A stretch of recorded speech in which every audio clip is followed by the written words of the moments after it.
Namaste everyone. In today's video, we're going to focus on Muni Patanjali's Yoga Sutra 3.8. Now in this particular Yoga Sutra, Muni Patanjali is explaining to us the importance of Nirbija Samadhi and how it correlates to the Dharana, Dhyan and Samadhi elements. So let's take a good look at this sutra, start breaking it up word by word and understanding it a little bit better. So the sutra itself goes, Tadapi Bahirangan Nirbijasya.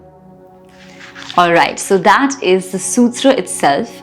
Now let's break it up word by word and start understanding what it's trying to communicate. So the first word here is Tadapi. Tadapi means Tad is that and Api means even. So it's saying but even that. And then we move to the next word, which is Bahirangam. Now Bahiranga over here is referring to the outer part. So again, Bahi or Bahya means outside and Anga refers to the part or the limb. So Bahiranga, outer limb, outer part. And the final word here is Nirbijasya. So Nirbija, it's talking about the Nirbija Samadhi or the seedless Samadhi, which no longer has any gross understandings within it. It's more esoteric, it's more subtle, and it's literally without the seed form. So that is Nirbija. Now let's see what is the sutra trying to tell us overall. The sutra is saying that essentially even that Dharana, Dhyan and Samadhi triad is still an outer part of the Nirbija Samadhi. So it's trying to tell us that, hey, all of this is great. We studied Dharana, Dhyan and Samadhi, but even Dharana, Dhyan and Samadhi are still on the outer edge of the core essence, going even deeper, which is Nirbija Samadhi. So now that we know this, let's try to go even deeper and understand what the sutra is trying to say. Alright, so this sutra is helping us to understand the importance of reaching the Nirbija Samadhi.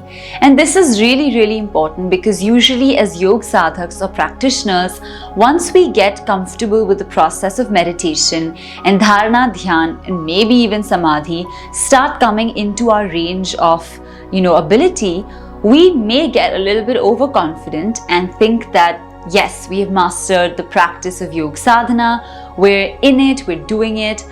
But this sutra is a timely reminder again that while it's fantastic to be going through the dharana, dhyan and samadhi, usually we only reach a sabija samadhi state, which means the seed form of the object that we're focusing on still exists, which means words, associations, certain worldly elements of understanding still exist. They have not completely gone into the subtle realm. So therefore, we're still able to describe the experience. It still has the power of language and it can still be communicated. However, so therefore that's still the samprajñata experience in the samadhi where it's still understandable, it's still a little gross in that sense. But when we go towards the Nirbija Samadhi, which as Muni Patanjali is saying is the real depth of the experience, this particular Nirbija Samadhi is so profound and so subtle that it can't even be communicated entirely in words. And that is why it is a much deeper element of the yoga practice.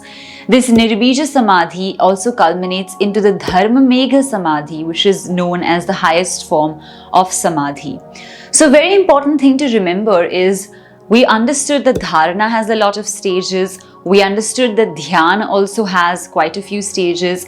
And now we're understanding that so does Samadhi. Samadhi itself can be Sabija, Nirbija or Dharmamegha. And that also is a process.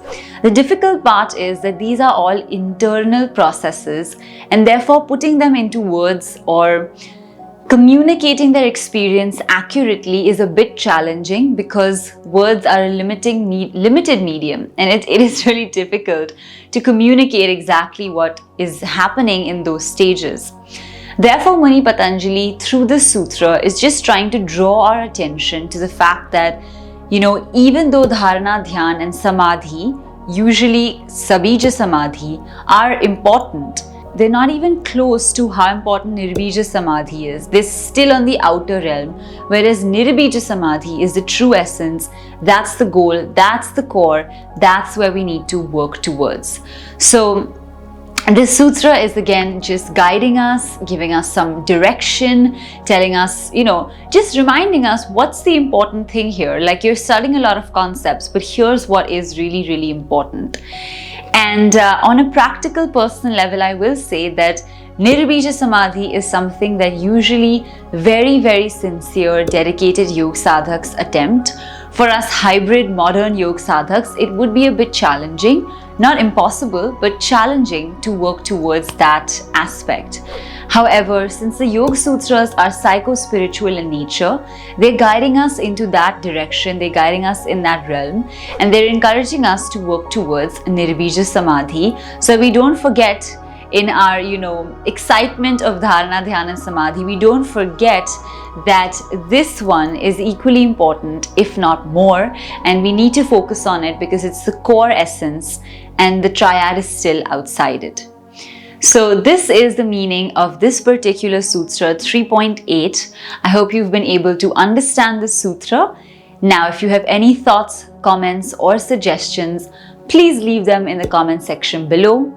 If you enjoyed this video, please don't forget to give it a big thumbs up, and also please share this video with your friends and family, especially those who might be in the yoga field studying Yoga Sutras or yoga philosophy. We look forward now to seeing you in the next video. Until then, subscribe to the channel, stay tuned for more videos, and we look forward to seeing you in the next one. Namaste.